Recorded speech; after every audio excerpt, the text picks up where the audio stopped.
The Grand Prix Gallery is exactly the kind of place Merrick Thorne drags my sister, Cece, to when he's trying to impress potential marks. It's all polished concrete, razor-sharp lighting, and prices that make the average mortgage look like pocket change. I watched Cece slide her hand across the cool gray marble of the cocktail bar, her perfect French manicure catching the reflected light. She looked like she belonged here. Expensive silk dress, a smile practiced in the mirror, and that familiar sheen in her eyes that meant she was about to ask me for something truly astronomical. Merrick, meanwhile, adjusted the cuff of his custom-tailored suit, making sure his platinum Patek Philippe caught my eye for the 10th time in as many minutes. He always talked like a disruptor in a bad tech startup movie. But Reese, my partner, had already found the truth.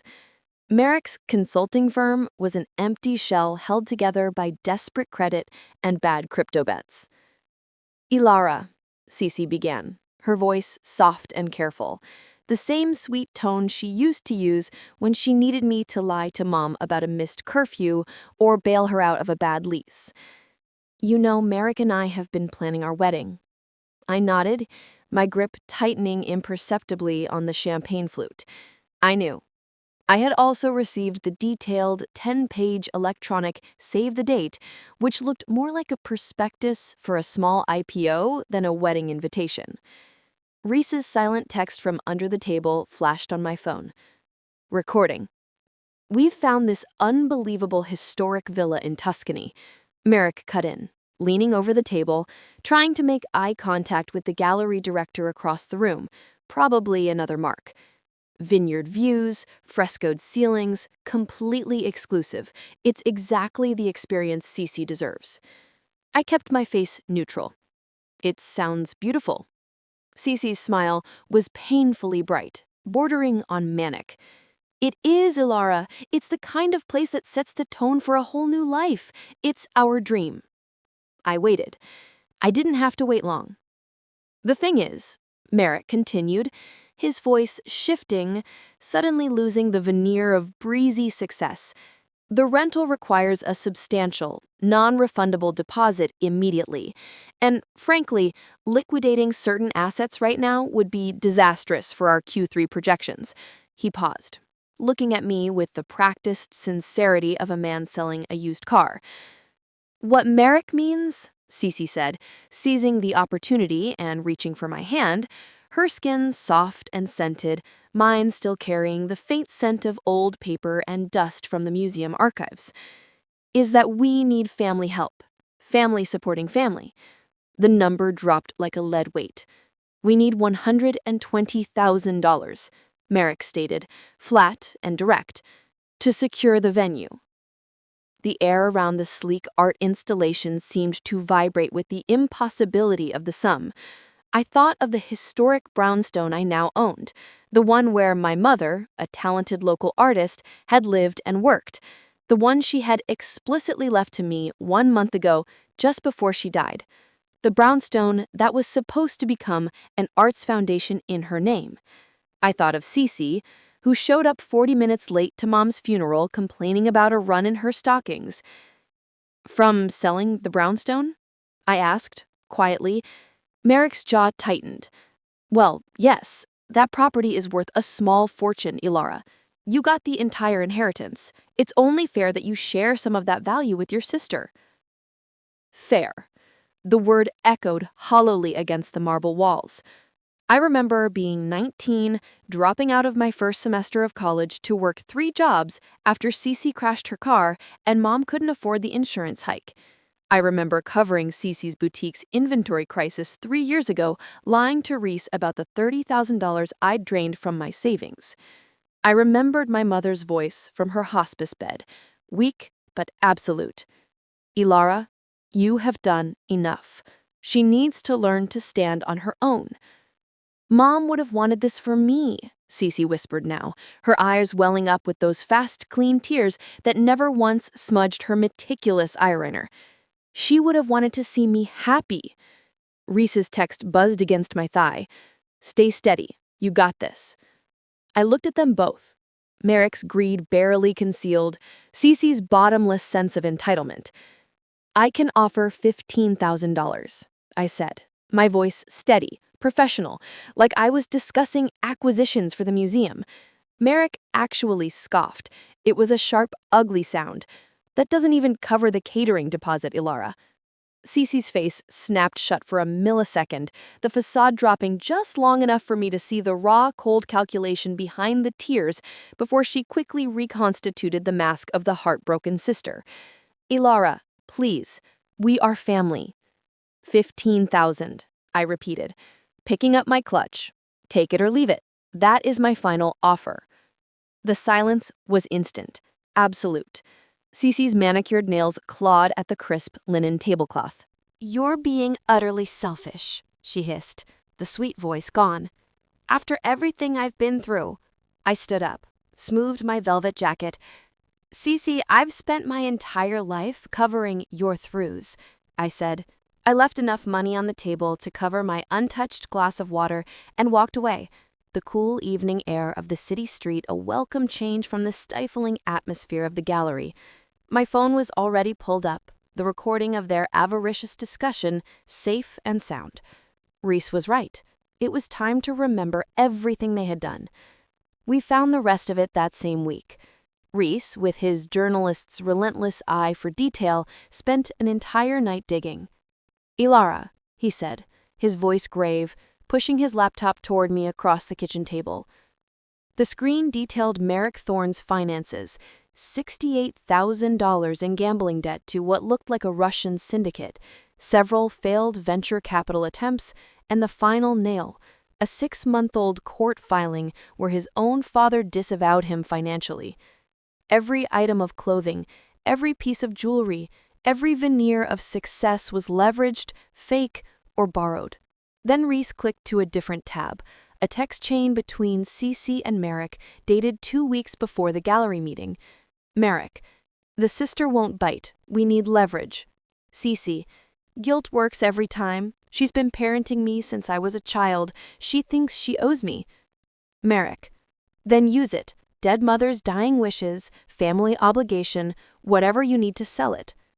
Cece: "I'll cry. It always gets her." I read it until the words blurred. The sheer cold-blooded contempt was breathtaking. Just then, my phone rang. Aunt Vivian, Mom's older sister, the self-appointed matriarch. I answered. "Aunt Vivian, hi."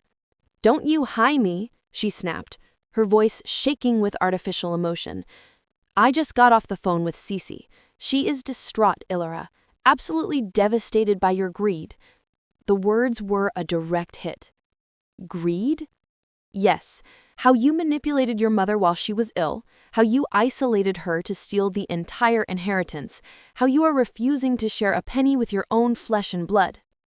Reese caught my eye, his face a hard, determined mask. "She's lying, Aunt Vivian. None of that is true." "She's your sister, Ilara, your baby sister, and you were treating her like a stranger. I thought you were better than this." She hung up. Cece had started the smear campaign. I checked my social media. 3 cousins had blocked me. The family chat was silent. No, not silent. They were still talking, just not to me. My LinkedIn profile had a 1-star review. "Museum curator Ilara Vane is great at classifying artifacts, but apparently steals from her own family." "They're trying to destroy my reputation," I whispered. "They are," Reese confirmed, already compiling screenshots. "The question is, what is your countermove?" I looked at the documentation of Mom's final months, the hospice nurses, Lena's meticulous logs showing my daily attendance versus Cece's 3 brief performative visits. I remembered the conversation I'd recorded 6 months prior, where Cece and Merrick walked through the brownstone, measuring for marble countertops and talking about knocking down that ugly wall. They had been planning to renovate their inheritance while my mother lay dying 1 floor above them. "We document everything," I said, finally standing up, a cold, clear resolve settling in my gut. "Everything they've done and everything they're about to do. Reese, I need you to make sure every single piece of evidence is backed up and verified."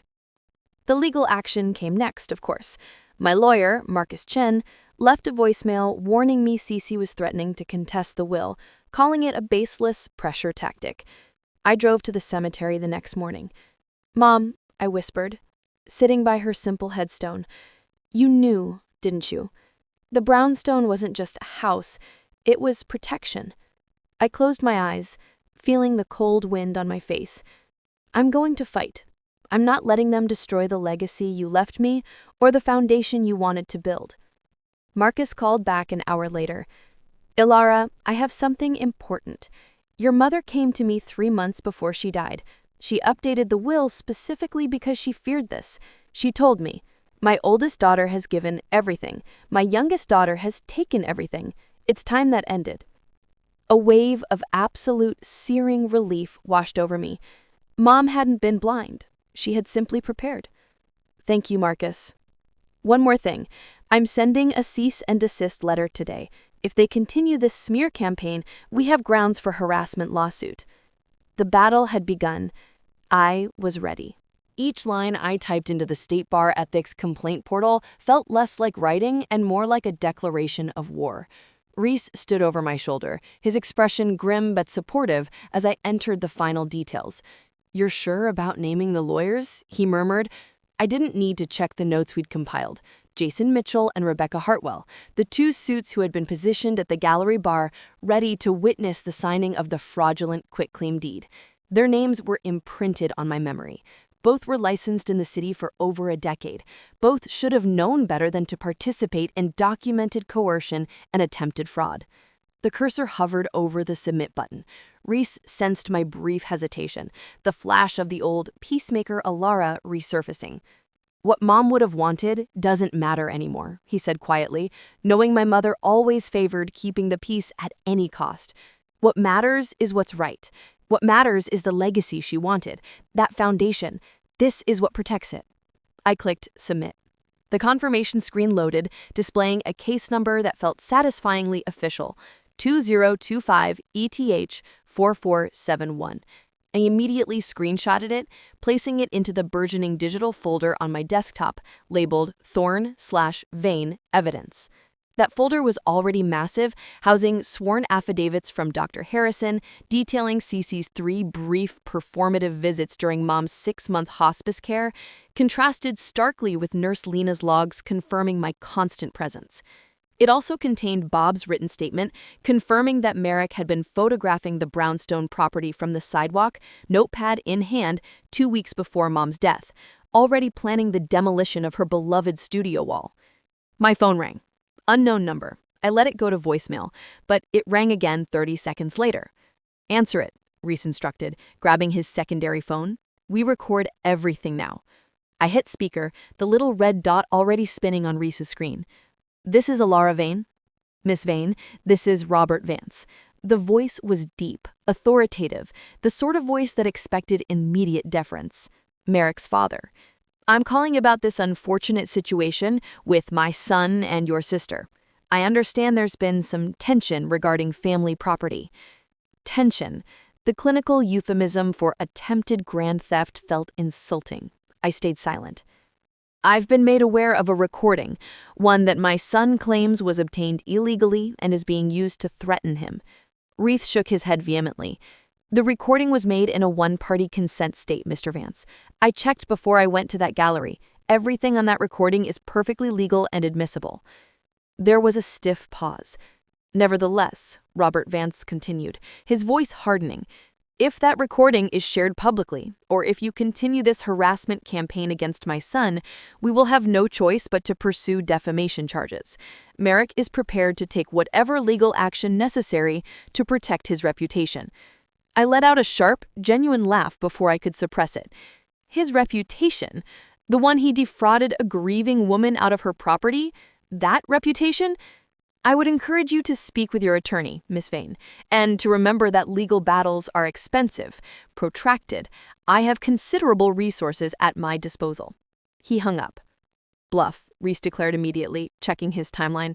A classic scare tactic. But the call left a cold knot in my stomach. I meticulously added the call details to the timeline document, which was now 16 pages long. Minutes later, an email popped up. Subject line: "Thinking of you. It was from a Jennifer Walsh, a complete stranger. I opened it. It was a saccharine message about seeing Cece's social media post about missing her sister who abandoned her and wishing I could find it in my heart to forgive the misunderstanding. Reese pulled up Cece's Instagram on his phone. There it was, a gallery of staged childhood photos, me helping her learn to read, us in matching pajamas at Christmas. The caption was pure venom. Missing my sister who got everything and left me with nothing but memories. Mom loved us both, but Alara only loves herself now. The comments were worse, strangers calling me greedy, selfish, a disgrace. We don't respond publicly, I stated, closing the laptop. Agreed, Reese said, already screenshotting. But I'm sending these to Marcus Chen and to Aunt Vivian. We needed to counteract the narrative, but carefully. The ultimate blow landed that evening. Dr. Sanders, the head curator at my museum, called. Alara, we need to talk. His voice was tightly controlled. We received a complaint through the state board, anonymous, claiming you've been distracted at work, that you misplaced an important acquisition, and that your judgment is compromised. My blood ran cold. That's not true. I've been perfect. I know, he assured me. I checked all your logs. Every artifact is secure, but the board has to investigate. It's procedure. It will take 2 or 3 weeks, but I wanted you to know. After hanging up, I sat numbly. They had gone after my career, the one thing that was unequivocally mine, built entirely outside of the family drama. Reese found me there. They're desperate, he said, his hand resting on my shoulder. And desperate people make massive, documented mistakes. We're going to use every single one of them. On the fridge, the gilded invitation to Cece and Merrick's engagement party stood out, my name noticeably absent from the list. It was happening this weekend at the prestigious Beaumont Country Club. I pulled up the recording of the ambush. I looked at the invitation and felt a slow, deliberate smile spread across my face. I was ready to deliver the truth. On the day of the engagement party, the Beaumont Country Club parking lot was a gleaming array of status symbols, a vision of old wealth and new tech money. Reese pulled our practical sedan into a spot near the entrance. My phone was secure in my purse, the incriminating recording queued up and ready. Last chance to bail, he said, but his eyes were shining with determined focus. I'm sure, I affirmed, checking the auxiliary cable I'd borrowed from the museum. It was the key to their sound system. We hadn't taken 10 steps when a bridesmaid, instantly recognizable from Cece's social media, blocked the heavy oak door. You're not welcome here, Alara, she announced, low and sharp. I'm here to attend a social function. She immediately began texting Merrick. Within moments, a young security guard appeared, followed swiftly by the club manager, a silver-haired man in a bespoke suit. Ma'am, this is a private event. If you don't leave immediately, we will call the police for trespassing. Reese squeezed my hand, then addressed the manager with his calm, razor-sharp journalist's demeanor. We're here as paying guests, he said. The manager hesitated. Excuse me? We'd like to purchase drinks at your bar, Reese continued, pulling out his wallet and credit card. That makes us customers, not trespassers. The bar is open to all guests. The manager, clearly wary of legal confrontation, gave a curt nod. We had bought ourselves time and an entry point. Inside, the ballroom was a vision of excess, white roses, a 6-piece string ensemble, and tables draped in silk and gold. We slipped along the wall toward the elevated stage where the sound equipment was situated. No one noticed us. All attention was on Merrick, who was tapping a microphone. May I have everyone's attention? His voice boomed. The music stopped. Cece glided onto the stage, radiant in a cream cocktail dress, playing the role of the adored fiancé. I want to thank you all for being here tonight. Cece and I are so grateful for your support. My phone was out. Reese shielded me as I quickly connected the auxiliary cable to the main mixing board near the stage. The connection was seamless. True love, Merrick droned on, his voice dripping with false sentiment, means conquering obstacles. It means standing together against those who would tear you apart, even family members who let jealousy poison their hearts. A ripple of sympathy moved through the crowd. Aunt Vivian nodded, dabbing her eyes. But we've risen above that negativity. We've chosen love over bitterness. I pressed play. The sound that filled the enormous, silent ballroom was the amplified, undeniable recording of Merrick's voice from the steakhouse. "Just sign the quitclaim deed, Alara. We can have this done in 5 minutes," followed immediately by Cece's frantic, sharp whisper. "Just sign it, Alara. Make this right." The sounds of papers rustling, the voices of the lawyers confirming their presence, and the naked coercion were broadcast for every single powerful guest to hear. "Stop that!" Cece shrieked from the stage, her voice raw and hysterical, stripped of all sweetness. "Stop it right now!" I didn't stop. I let the entire 2-minute recording play. When it finished, the silence was absolute. Merrick's father, Robert Vance, moved first. His face was purple with rage as he stormed toward the stage. "You lied to us, Merrick," he roared. "You told me Ilara was the greedy one. You're cut off. Do you hear me? Cut off entirely. And you owe us every penny we put down on this farce of a party." Guests immediately pulled out phones, not to congratulate, but to film and post the unfolding drama. The social media machine Cece had used against me was now turning on her. I saw bridesmaids backing away, Merrick's powerful relatives shaking their heads, and Aunt Vivian's face collapsing in shame. "That recording is illegal," Cece shrieked. "One-party consent state," Reese announced quietly, loud enough for the immediate vicinity. "Perfectly legal." I unplugged my phone, looking Cece directly in the eye. The mask was utterly gone, replaced by desperate fury. "The truth always comes out, Cece," I said. Then I took Reese's hand and walked out. Behind us, the ballroom had dissolved into chaos. Cece's hysterical screams, Merrick's desperate pleas, and the angry shouts of his father. We stepped into the cool night air. The destruction was complete. A week after the disaster at the country club, the sold sign went up this morning. Red letters on white, staked into the lawn of the historic brownstone like a flag of finality. It felt like a victory earned through sacrifice. I stood in the empty living room, the space where Mom's easel once stood. The hardwood floors amplified the silence. Reese walked past, carrying the very last box, Mom's photo albums and sketchbooks. He set it by the front door. "That's everything, Ilara," he said. "Are you ready?" I just nodded, taking in the 4 decades of memories the house held. My phone buzzed in my pocket. Cece's name flashed, followed by a voicemail notification. Reese watched me. "You going to listen?" I tapped the screen and put it on speaker, wanting to hear the last remnants of her toxic strategy. Cece's voice filled the room, hysterical and raw. "Ilara, you have to fix this.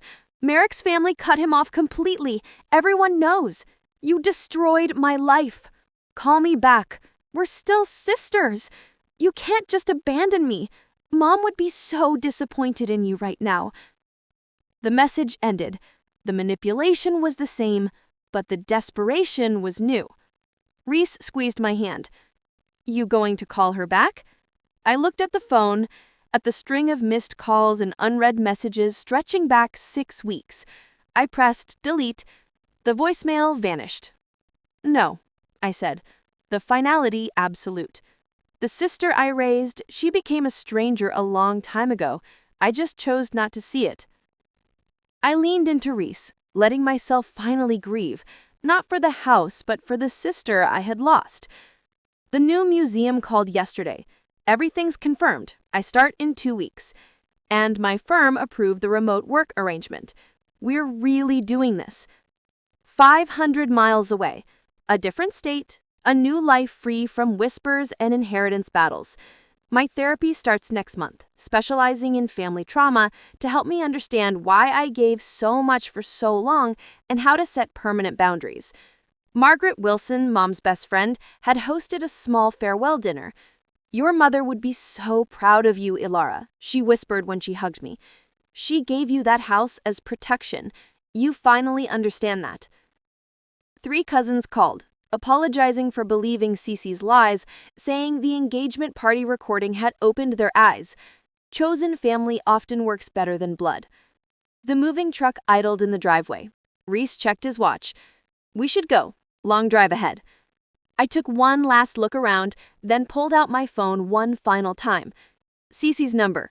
Block contact. Delete thread. Gone. Reese held the door open. Sunlight spilled across the threshold, warm and bright. I stepped outside, locked the door, and dropped the key into the realtor's box. We drove towards the sunrise. Windows down, Reese's hand warm in mine. That night, in our new, quiet house with boxes still unpacked, I pulled out my journal and wrote, "Love isn't measured in dollars or sacrifices. I finally passed Mom's test. Some called me selfish. I call it survival." I closed the journal. Looking out at the mountains, I felt the peace of a clean break. "Getting there," I whispered. The new life had